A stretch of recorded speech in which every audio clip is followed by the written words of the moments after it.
So we have come here to study the chapter 9 of the Bhagavad Gita. Doing the same thing? Yes, it's breaking. Battery full hai? Battery full.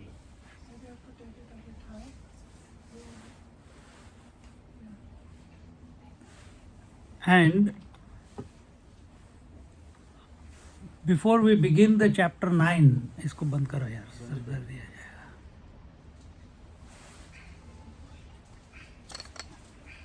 Before we begin the chapter, अटक रहा है. Before we begin chapter 9, let's see how we reach chapter 9.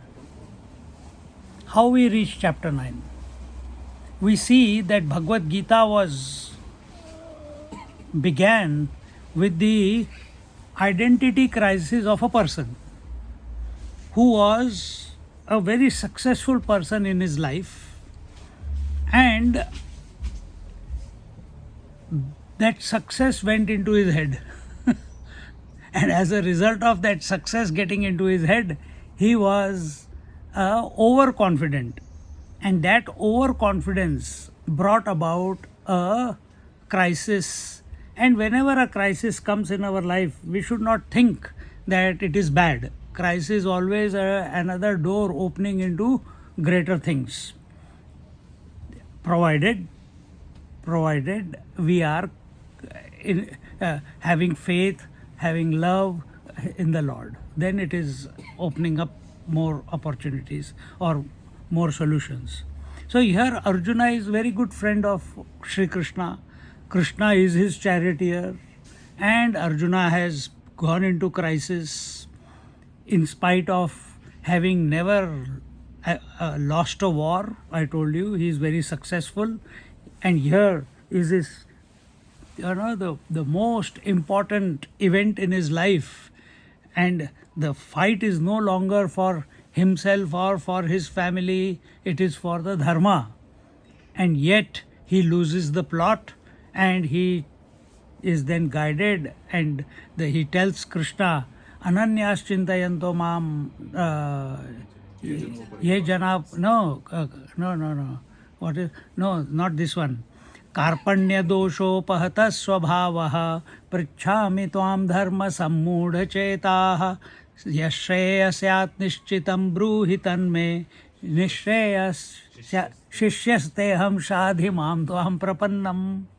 He says to the Lord that I don't know what is right and wrong anymore in my life, and please tell me what is highest for me, and you Shreyas, Nishreyas is the absolute good for me, because not only I am your disciple, but I am surrendered at your feet also. So both. I am ready to change, and please be kind enough to come down at my level to guide me also. Because for devotees, God will do anything. What is the job of a disciple? To change. Disciple is for the Guru. So he is accepting Krishna as the Guru, but at the same time he is also surrendering to the Lord Krishna, and both aspects, that the ability to change and invoking the Lord's grace at the same time, so that he is able to change and shift his perspective. Why he says that? Because he sees Krishna smiling when he was in trouble. And when Krishna is smiling, Arjuna is thinking, he is ranting away, I think this is not right, killing is not right, etc., etc. But eventually Krishna does not say one word, he is just looking at him. And eventually he says, I don't know what is right and wrong, and please guide me. And then, without going too much into detail, in the second chapter, from the 10th verse to the 30th verse, Krishna gives him the highest knowledge. He asks for the highest knowledge, absolute good. What is for my absolute good? Krishna gave him what is for his absolute good. But everything was a bouncer. It went over the head of Arjuna. He did not understand.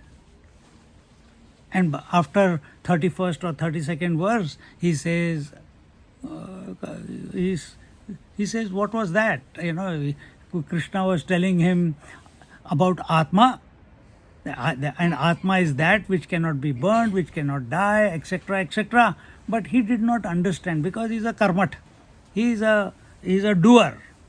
And then Krishna had to come down to his level, and slowly, as Krishna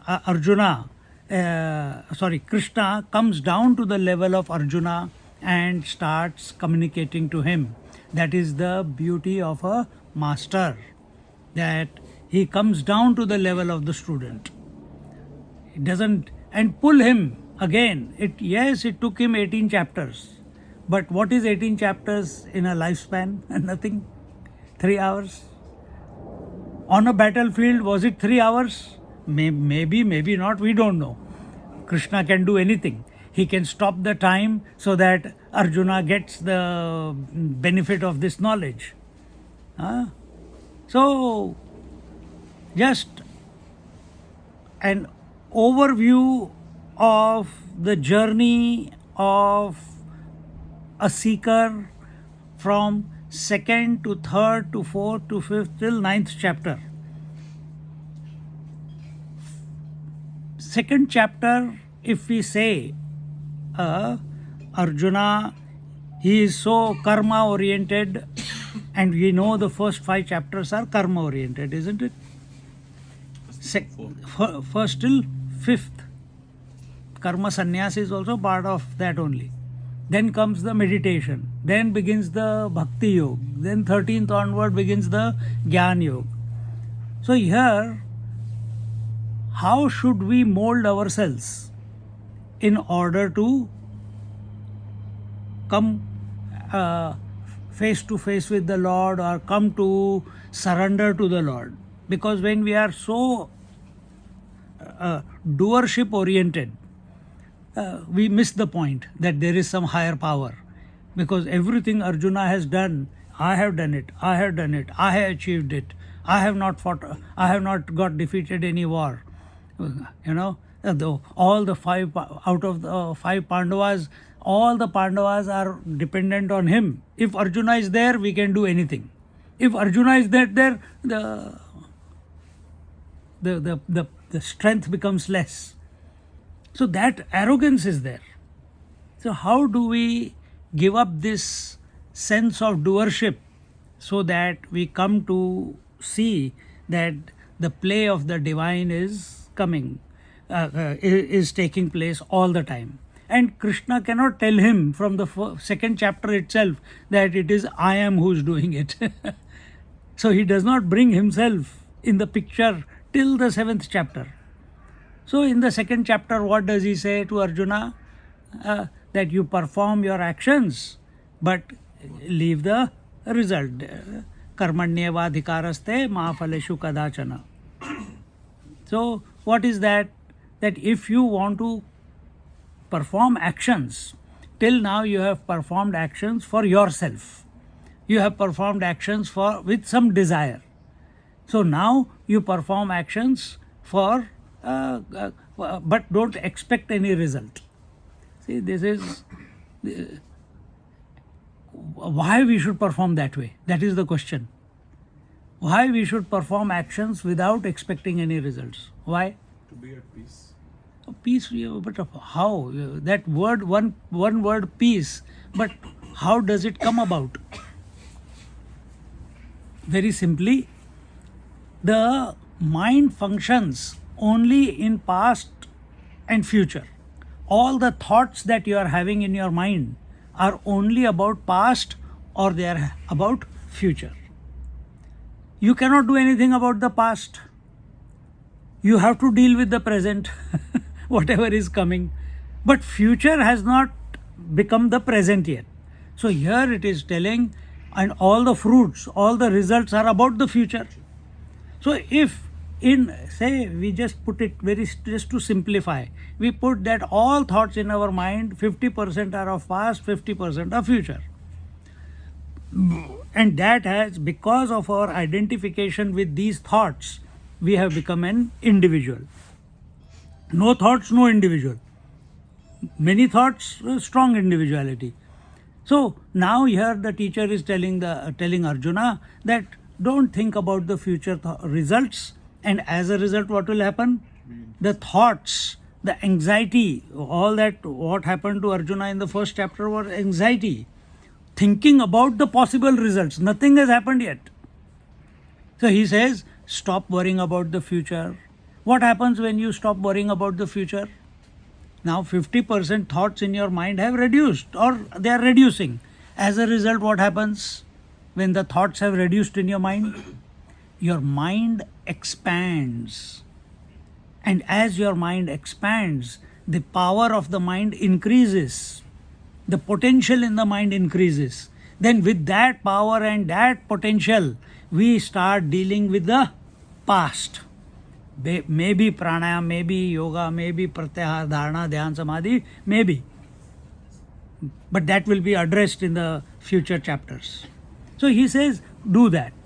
And here, I'm not going into that how he deals with the past. Straight away we come into the third chapter, and the essence of the third chapter with this respect of purification is that as the mind expands, as the mind has less thoughts about the future, a new faculty develops within this mind. And what is that faculty? That mind becomes conscious, self-aware of that, hey, action is not important. The attitude behind the action is important. The intention behind the action is important. And this was told in the third chapter.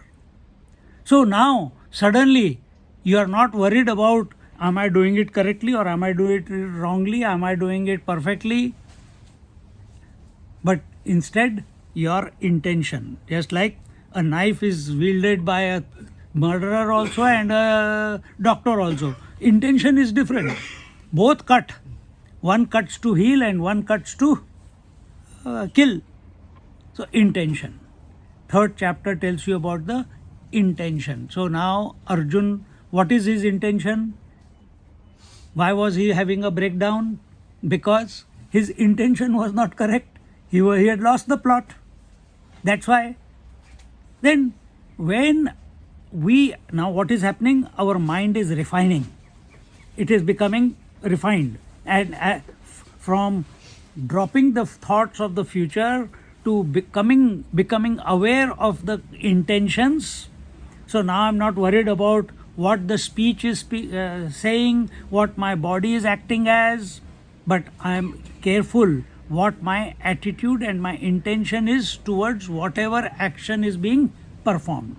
So right now what I'm speaking is an action. So what is the intention? What is the attitude? Am I having the attitude of teaching you? Am I having the attitude of teaching myself, my own mind? Am I having the attitude that, whatever? I can say many things. We have to come to ninth chapter also. And in this way, one starts refining the attitude and intention. The finer the intention, and eventually that leads to the fourth chapter. What is that fourth chapter? The student or the seeker, like Arjuna, we should be thinking about Bhagavad Gita not from Arjuna's point of view. We should be thinking of Bhagavad Gita from Krishna's point of view. The first thing that our Swamiji told us when we went to the ashram to study with him, he says, you have all come to study the Bhagavad Gita. Well, we started after 6 months or so, after we had finished all the preliminary granthas. So he says, but question is, are you wearing the shoes of Arjuna or are you wearing the shoes of Krishna? Until unless you don't wear the shoes of Krishna, you will not understand Bhagavad Gita. If you wear the shoes of Arjuna, you will understand Bhagavad Gita only to forget it. Because once Krishna left this earthly abode, Arjuna was totally lost. So that was his first message to us, and that's what I'm repeating here. So what it leads to the fourth chapter. Fourth chapter tells us what, as a result of, as we keep refining our intentions, we come to realize that action and inaction are happening at the same moment. Wherever there is action, there is inaction. Wherever there is inaction, action. So both are complementary. They are both coexisting. I am sitting in the train, I am not moving, yet I reach a distance. Both are happening.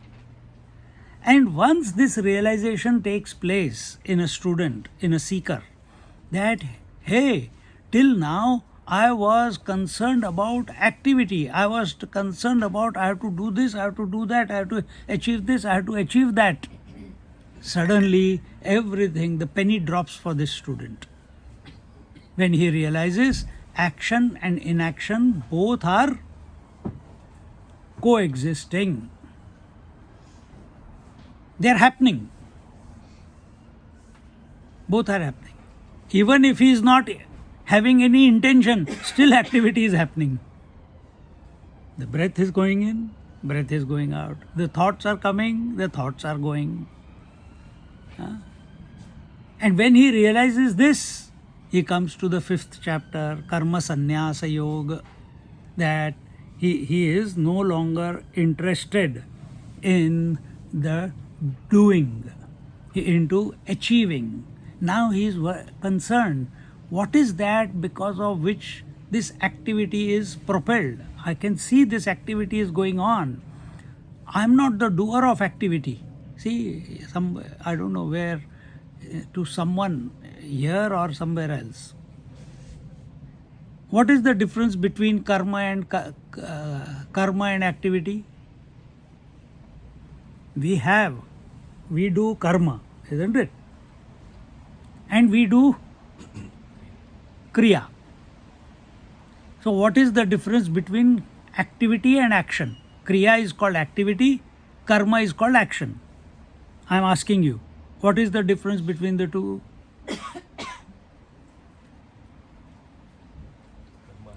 You know it.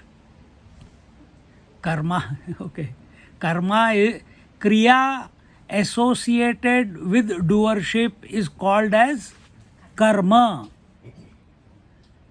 Kriya associated with aham, with doership, karta bhav, is called as karma.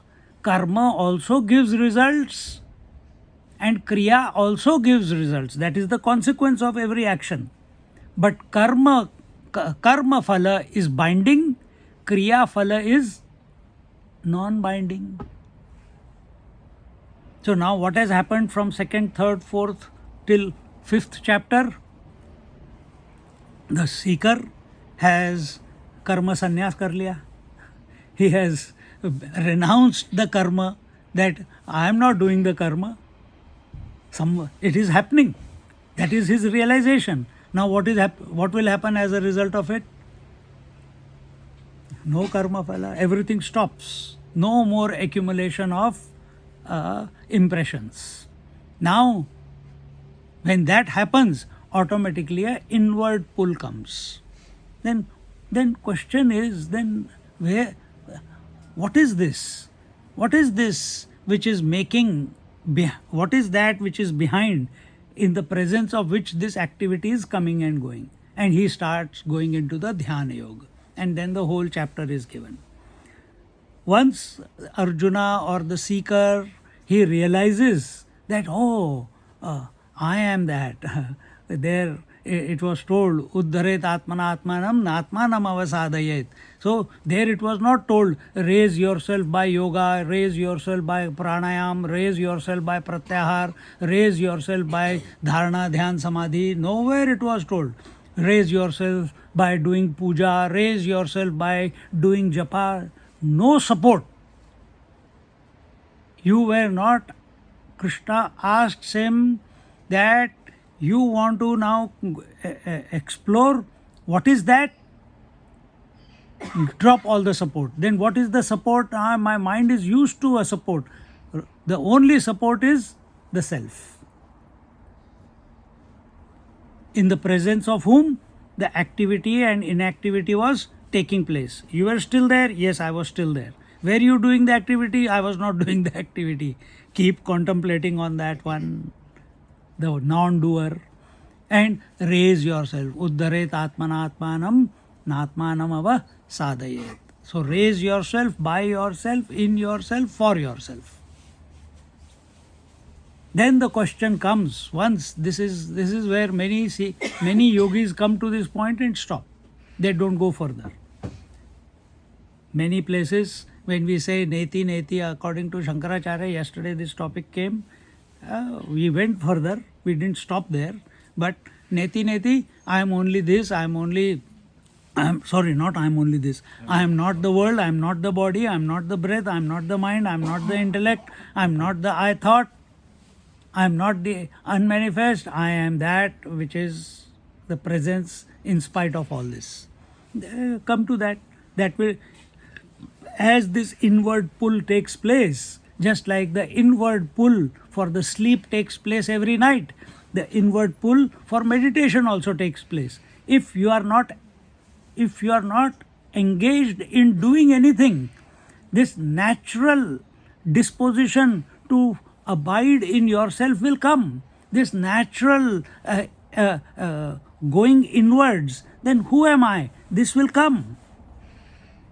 It is a natural consequence. And Arjuna comes to know that.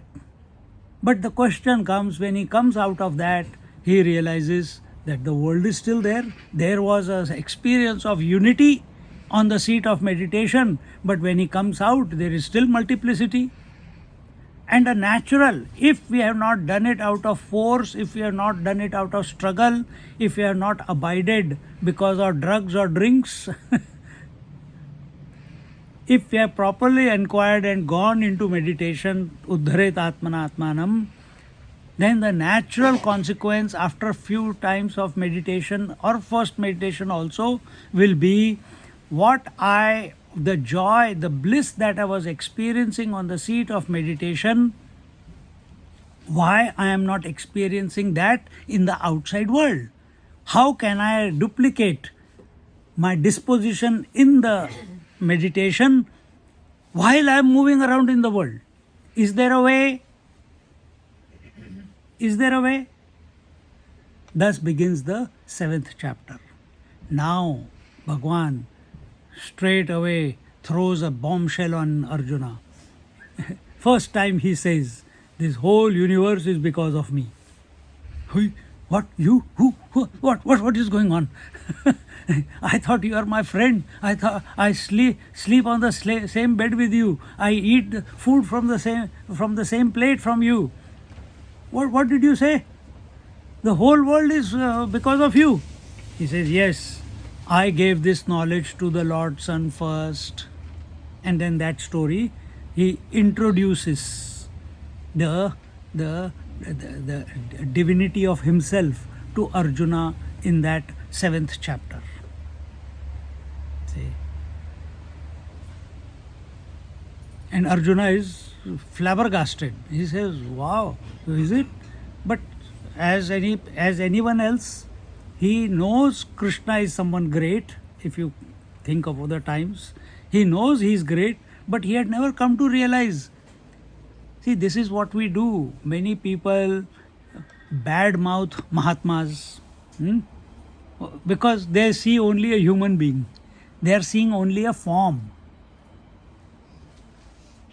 Many people used to say, the videos also and books also condemning Satya Sai Baba. But he is Lord himself. See? So here Arjuna, he is having his doubts, but he is available because he knows I am in front of an extraordinary person. I have experienced many extraordinary things in my life being in his presence. Here is a person who has killed so many Rakshasas, I can't even count them. All the negative forces. who were stronger than him, he has killed them so that dharma can be established. So he becomes available. And in between now we have the 8th chapter where he deviates from the, because sun is the nourisher. Sun nourishes the world. Sun nourishes the creation. And our creation, now don't look sun nourishing the whole universe as such. Our universe is this planet. And our world is on this planet. Immediate world. We may be governed by forces outside this planet, but our world is on this planet. And if you want to say a little bit more, all the planets are having some effect on this planet, keeping in its position. So every person on this planet is also in its position. And who is keeping all the planets in their place? The sun. They are revolving around him. Who is sun? The one who was given the knowledge by the Lord. The first time. First knowledge was given to the Lord Sun. And while he was talking all this, suddenly Arjuna deviates, but that what happens after death, etc. And that 8th chapter was about that, where how or what happens to a person who does not think of Lord and thinks of something else. What is the gati of such people? Then coming there, he also talked about, actually in the 7th chapter, the Arjuna asks him few questions. Few of them he answers about death, etc. But Jnana Vijnana, he has not answered. So here now coming to the 8th chapter, he says, 9th chapter, he says that Shri Bhagavan Uvacha. If you have Bhagavad Gita, great. Otherwise, just repeat after me. Idam tu te guhyatamam. Idam te guhyatamam. Pravakshamyanusuyave. Pravakshamyanusuyave. Jnanam vijnana sahitam. Jnanam vijnana sahitam. Yajñatva mokshase shubhat. Yajñatva mokshase shubhat. Idam tu te guhyatamam. Pravakshamyanusuyave. Jnanam vijnana sahitam. Yajñatva mokshase shubhat. Shri Bhagavan Uvacha. The Lord said, nowhere it is said, Krishna said. So, I had never studied Bhagavad Gita. I didn't even know how many verses were there when I went into ashram. How many chapters were there, this also I didn't know. So, stupid person talking to you. I was that stupid. I didn't know what was Upanishad. One person, first day, I'm standing in the ashram, on the balcony outside my room, one person comes. They were all, पहले से बहुत पढ़ाई करके रखी है. He said, why have you come? He's asking me, why have you come here? Oh, where have you come from? I said, Australia. Why have you come? I said, to study scriptures. Did Swamiji interview you? Yes. You know what are we going to study? He is acting as if he doesn't know. He knows everything. He is testing me. And I am a fool. He says, I don't know what we have come to study. He says, some scriptures, I don't know what scriptures are. No, they say, he's saying, they say we are going to study avasthatrahi. I said, what is avasthatrahi? I never heard that word before. Avasthatrahi. So I said, what is that? I said, no, the Gyan, the Bhagavad Gita, the Upanishads and the Brahma Sutra. I said, Gita I have heard. But what is Upanishad and what is Brahma Sutra I never heard. इतना बुद्धू था मैं. पर जब आ गए, but उसके पहले You have done your sadhana, you have done your practices, but when you come, never opened any scripture before. But when it came to the ashram, the moment Swamiji started speaking, everything was like clicks. Every day was a click. Every class was a click. Every class was a click. No, what do you call, inertia in understanding. So here, Bhagavan is telling and that was the question which brought me to the ashram. I told them in the Yoga Sutra class when we had the retreat that when I was practicing myself, meditation was going on, samadhi abhyas was going on. Every day you go in, you know that you are. But why am I not able to experience that untouched self?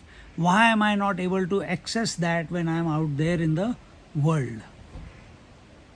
Why? This is the now answer to that begins here. Arjuna had the same, that as long as I am in the meditation, it's fine. How do I translate this experience of meditation in the outside world? There I am dropping all the thoughts, contemplating on the self and coming. But how do I contemplate on the self when I come out in the world? Is it possible? Shankaracharya says, yes, he also talks about Jnana Vijnana, but let's see how it unfolds today. And that will give Yad Jnatva Moksha Se Shubhat. Knowing this Jnana Vijnana, and what is this? This is the secret test. Good, better, best. Superlative. Guhya Guhyatara Guhyatamam. This is the most secret that I am going to pravakshame anusuyave. Pravakshami means that I am going to tell you, I am going to let you know. And who is this that I'll unfold this guhyatamam, I'll unfold this most secretive knowledge to you. And what is that? Jnana Vijnana Sahitam Yajñatva Moksha Se Shubhat. And I'll tell you this mysterious knowledge, and not only the knowledge. Jnanam is knowledge. Vijnanam is by the realization of that knowledge. We know something, like we have many people you must have come across. Imagine a person has studied medicine and is afraid to cut and clean the wound. Or a person has done electrical engineering but doesn't know how to change a fuse. A person has a fantastic kitchen but doesn't know how to cook. This is us also.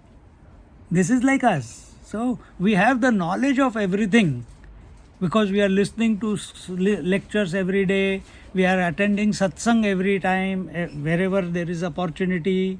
We are sitting in meditation also. But then why consummation is not taking place? Why the vision is not getting transformed into a unified vision? Why can't we see everything the way the Lord is seeing? Because the knowledge has not got transformed into direct experience. That direct experience must happen.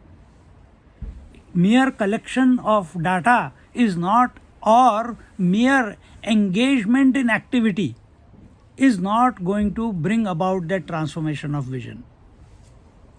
And therefore here he says that once you know and you come to once you gain this knowledge and experience this knowledge, yajñatva, having known and having experienced, moksha se shubhat, it will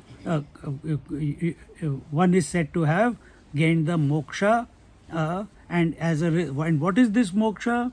Moksha is that where that one person from that moment onwards no longer is caught up in birth and rebirth. I'm not using the word death. Only birth and rebirth. Now think, if we are going to, if the unified vision is that we have to be free from birth and rebirth, what should happen in order for us to be free from birth and rebirth? Tell me.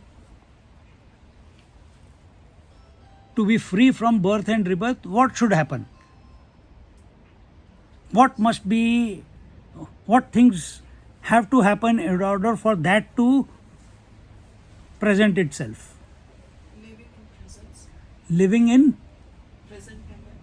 okay, in the presence of the sun, day and night keep coming and going. So is that liberation?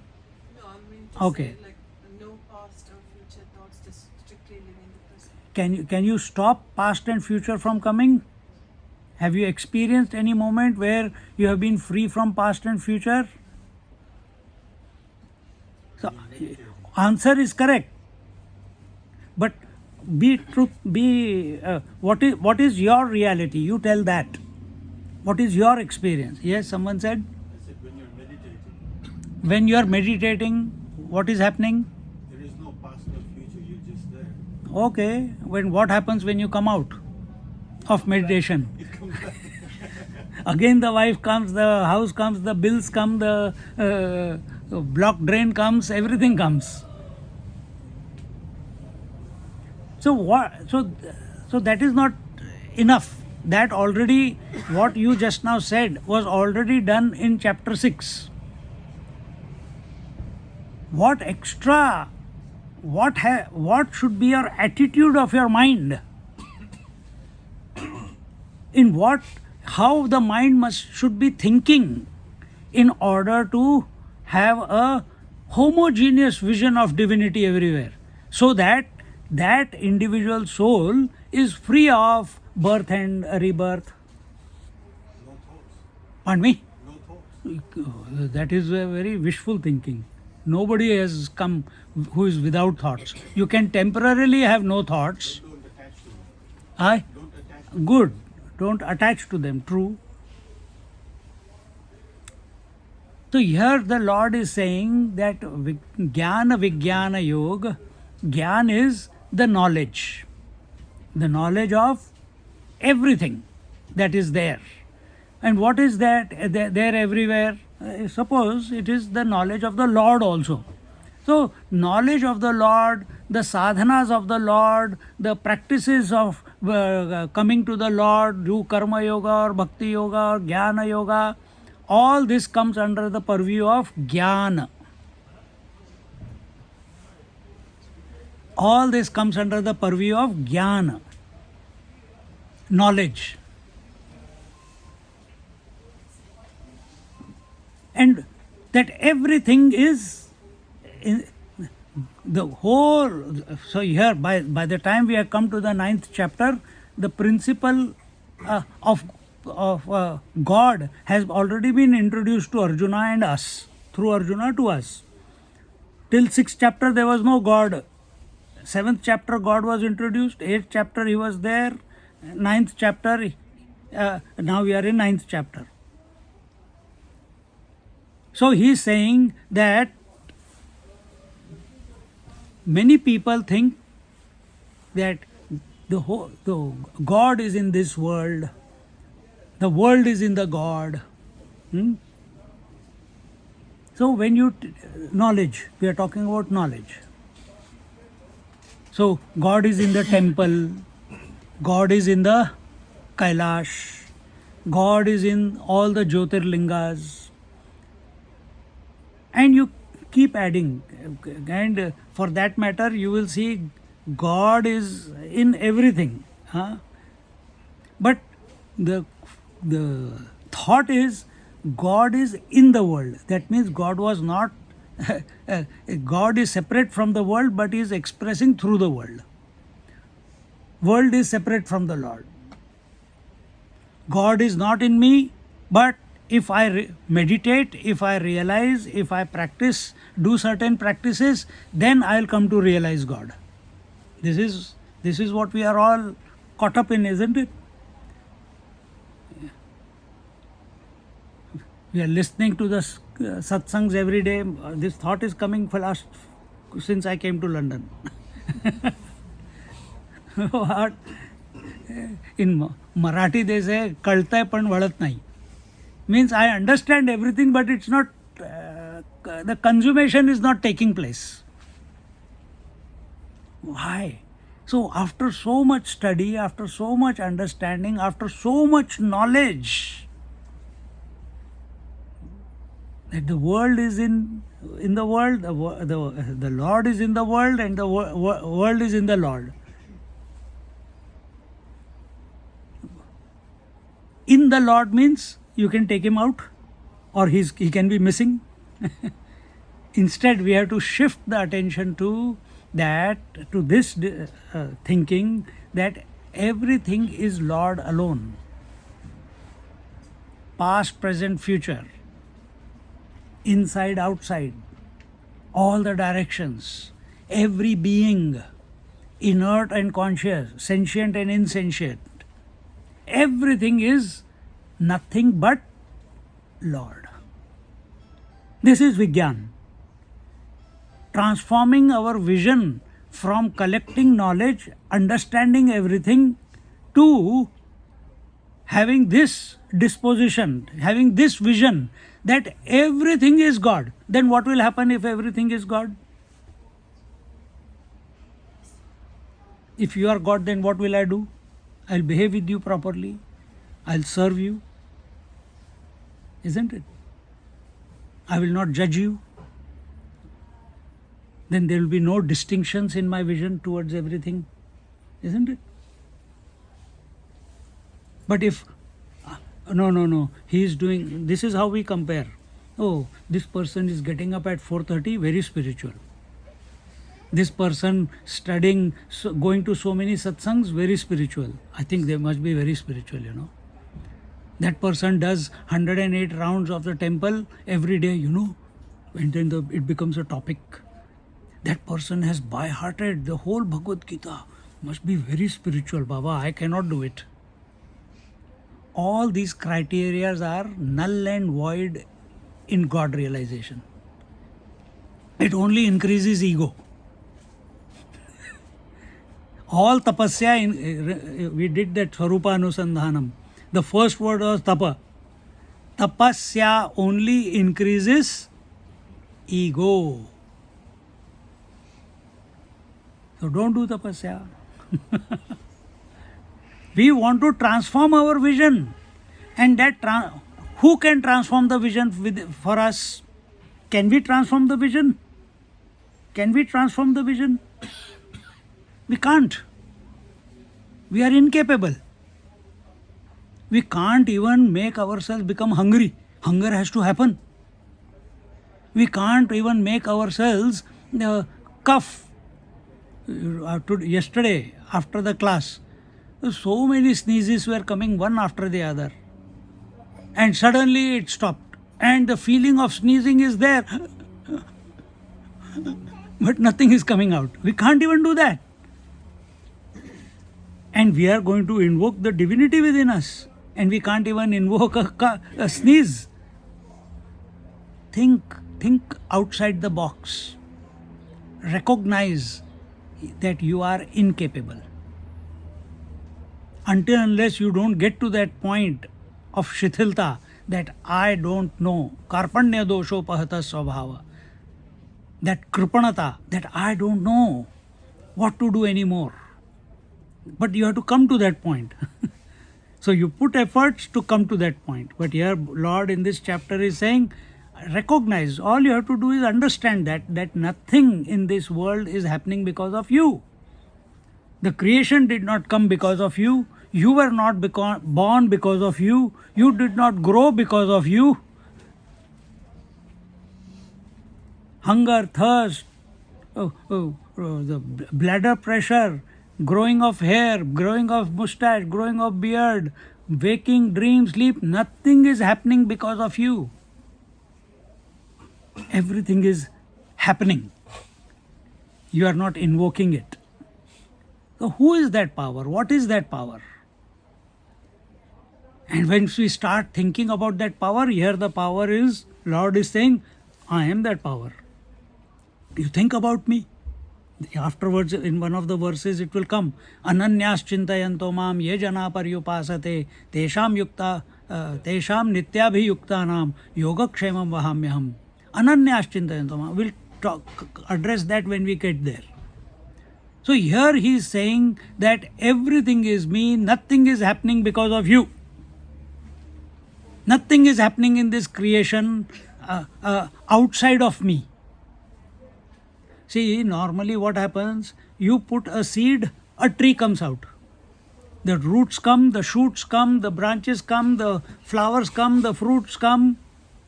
But in that process of germination, the seed loses its seedness. It transforms itself into a tree and a root and a shoot. But here, Lord is saying, I am that seed out of which this whole creation comes. Out of me. Purnamada Purnamidam Purnat Purnamudachyate. Out of this seed that I am, this whole creation comes and the seed remains intact. Now, where is your experience of something like that? Have you experienced anything in this world that something is created and out of whatever that thing was created, that material remains intact? Is there an experience? I'm asking. There is? हाँ, पहुंचा हुआ है. Good student. Yes. Out of the water, ocean is created, or ocean, the water manifests as the ocean and the waves. But because ocean and wave are appearing, the waters do not become less. And when all the waves merge back into the ocean, the water doesn't become more. It remains as it is.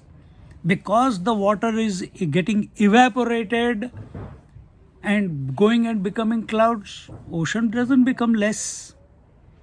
And that same water goes around, becomes rivers and comes back into the ocean. So many rivers on the planet are coming, bringing so many thousands and billions of gallons into the ocean. Ocean still remaining the same. See? Water as a principle, water remains the same. Whether the water is the ocean, water as wave, water as tide, water as ice, water as foam, it remains as it is. Then where are all these? See? So this is Vijnanam.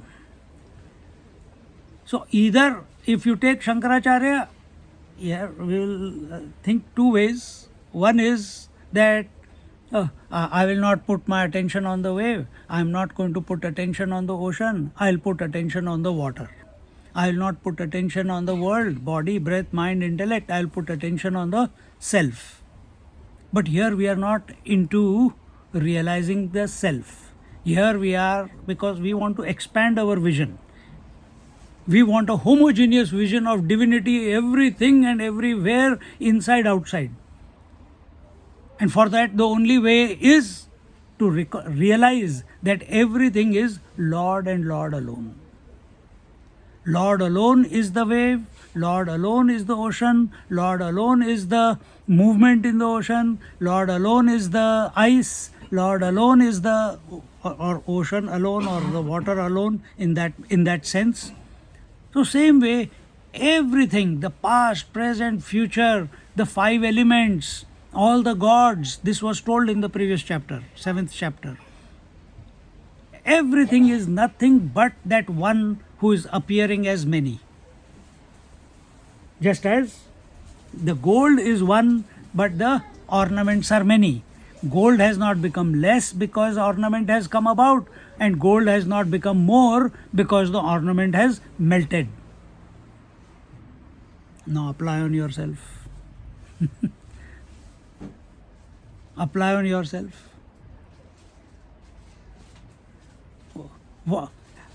But we cannot work it out in ourselves. That is where the problem is. So here the teacher is telling the student that this knowledge,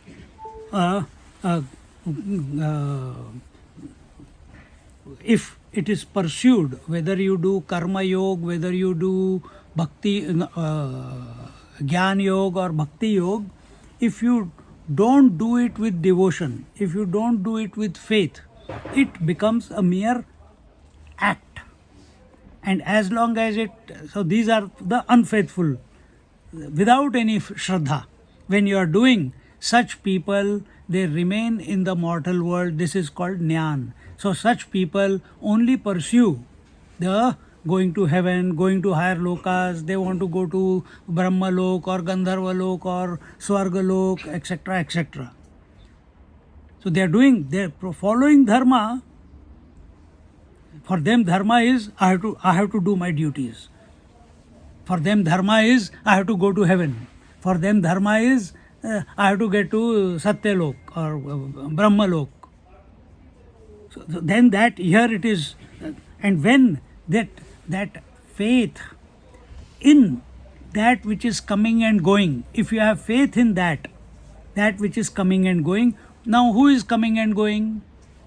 The world is coming and going, the age is coming and going, the breath is coming and going, the gods are coming and going.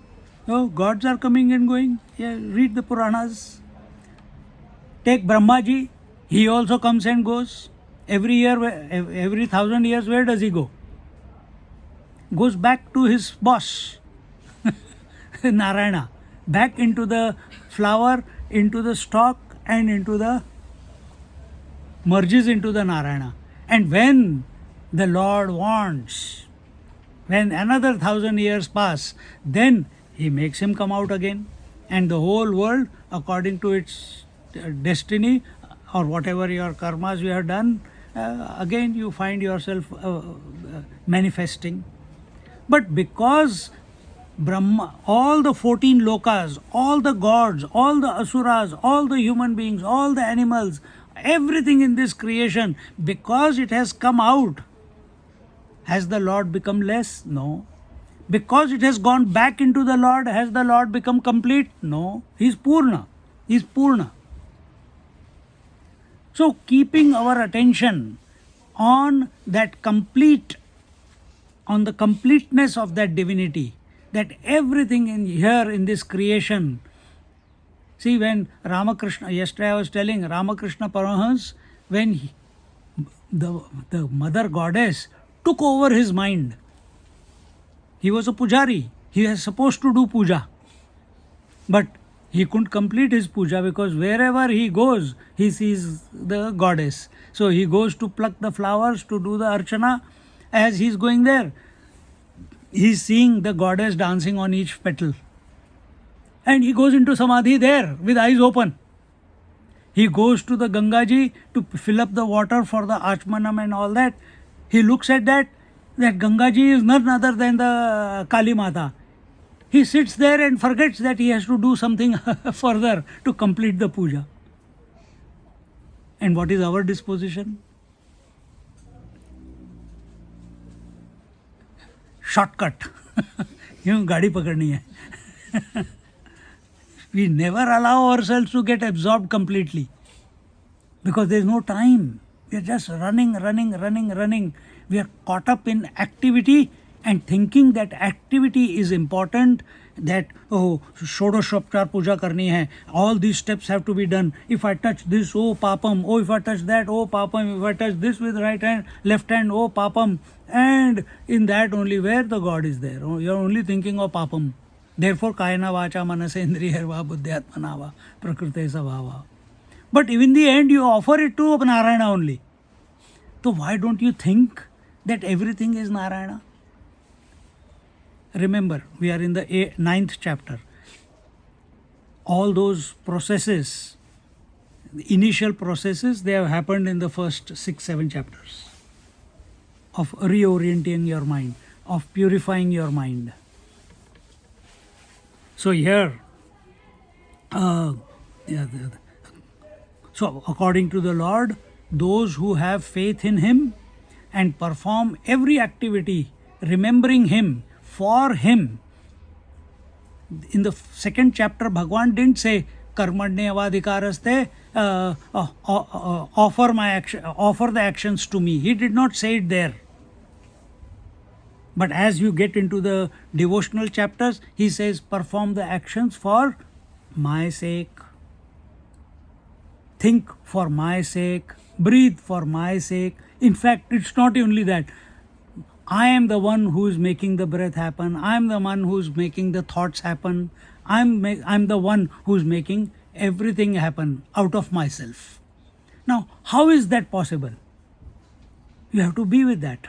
You have to think. You have to maintain that even though this doubt comes in our mind that how I am seeing each person separate here in front of me. How can these fellows, arey man, he is so good, she is so bad, he is so intelligent, she is so dull. We have, judged everyone and put them in their boxes. And to make our mind come out of those boxes that we have created for everyone and think that every one of them is divine. For that, the first six, 7 chapters were there. Empty your mind. So here we are not going into realization of the self and then expansion of the self. We are not going into neti, so that I come to realize myself, and then Anvaya. Anvaya, yesterday I spoke about it. Anvaya is realizing that everything is that self alone. Because self is formless. How will you know? How will you communicate? How will you relate with the self? Lord, you can relate. We are in devotional text. We are not into the Jnana Yoga. In Jnana Yoga, you require self-perfection. In Bhakti Yoga, what do you require?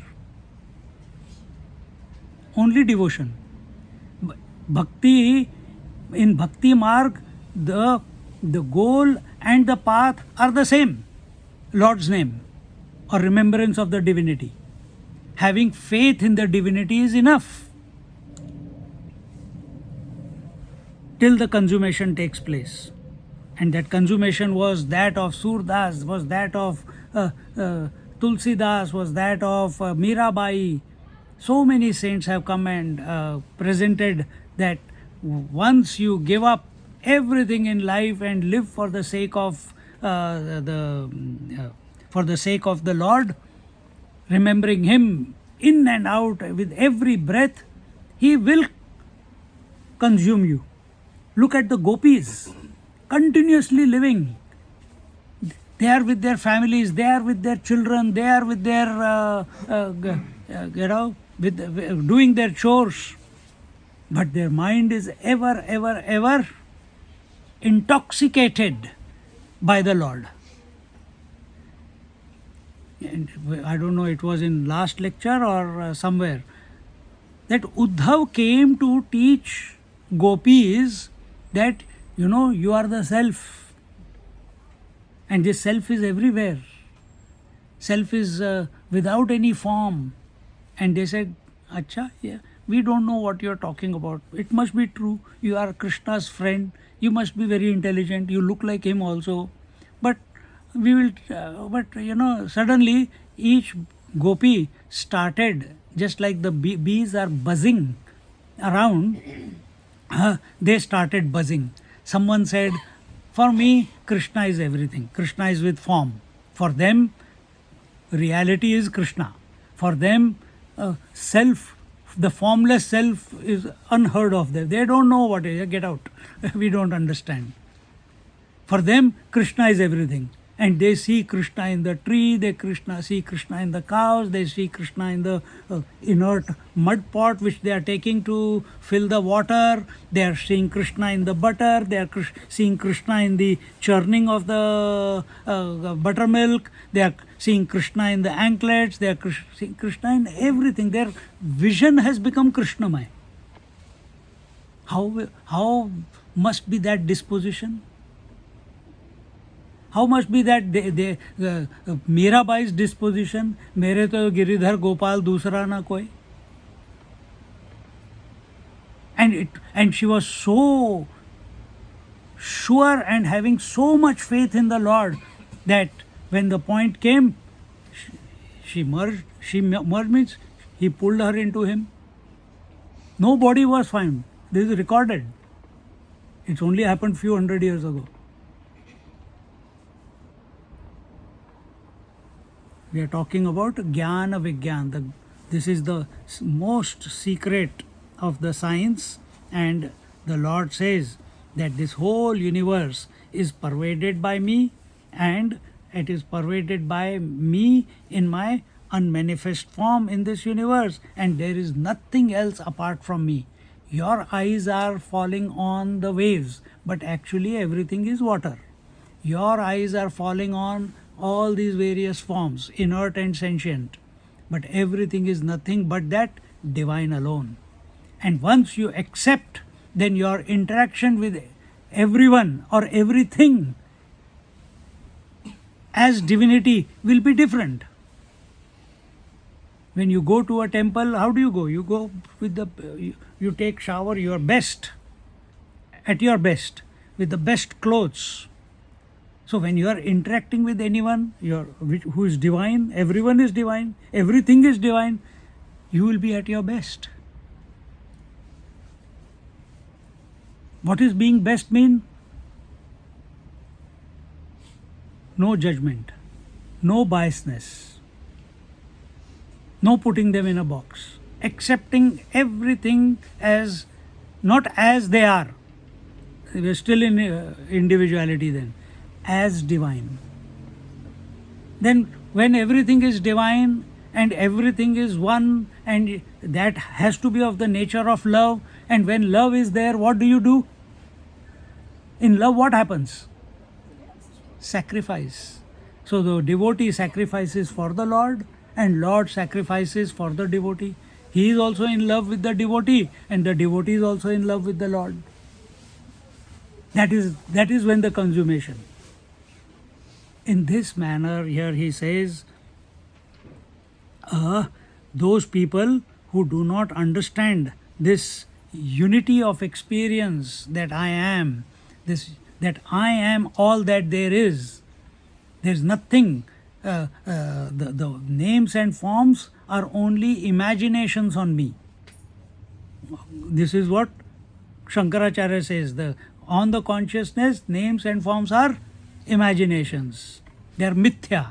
Lord is saying, I am everything. So look at it from the ocean's point of view. That everything, from ocean's point of view, there is no cognition of any wave. From outside the ocean, you are seeing there is ocean and there is wave. There is cause and there is effect. But here, there is no difference. And in this way, those who do not have the faith in this unity of experience, they are going the wrong way, and they are the ignorant, and for them, the consummation will never happen. Only those devotees who are having the faith.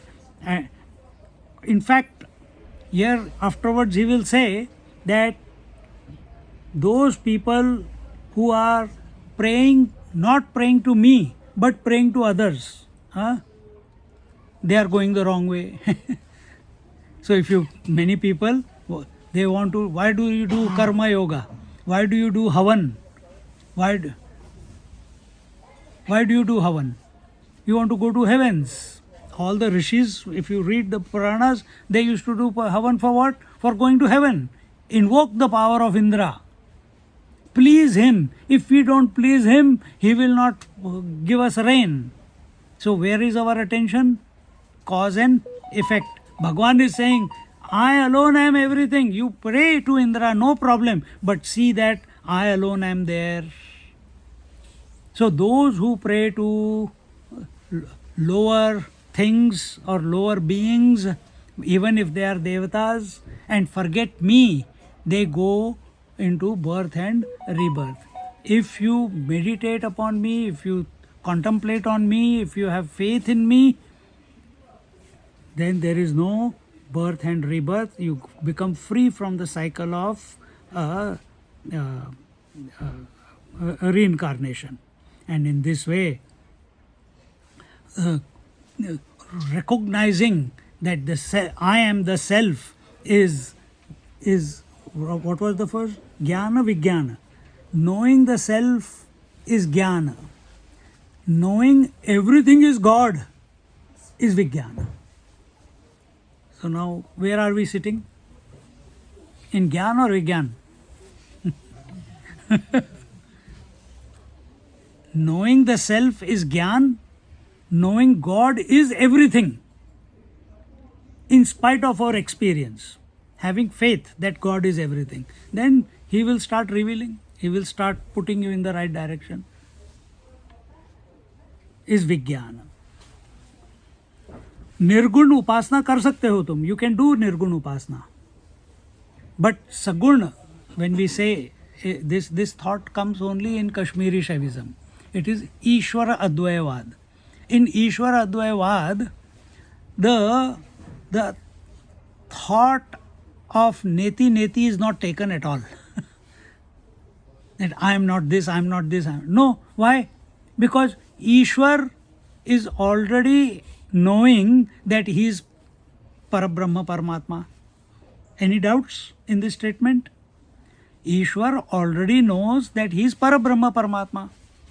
And this is on one side. On the other side, Ishwar has his Prakriti under his control.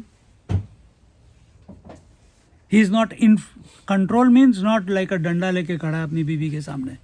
No, he is uninfluenced by his Prakriti. It is his glory rather than a problem. Prakriti or Shakti is the glory of Ishvara. And therefore he is not influenced by it. Only by his will she manifests or unmanifests. See?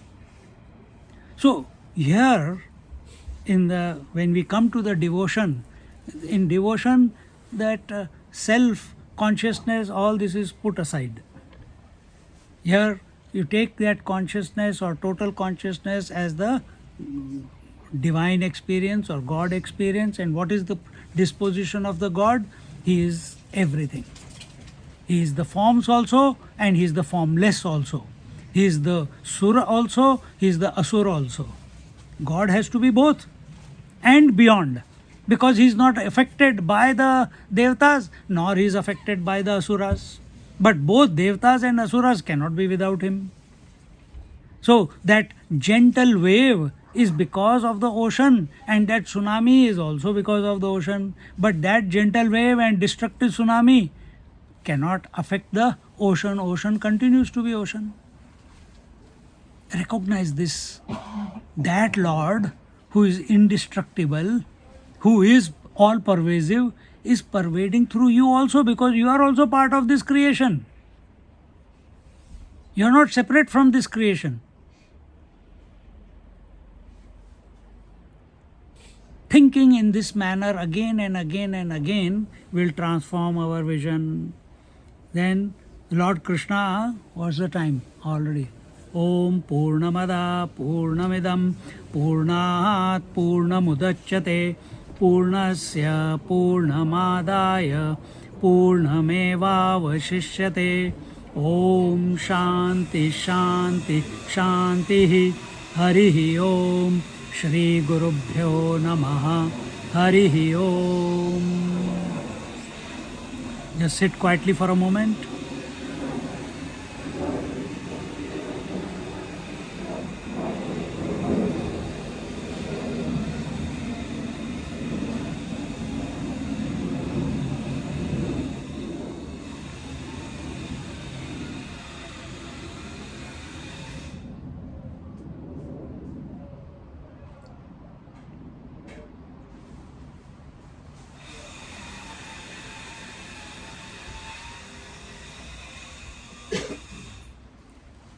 Hari Om.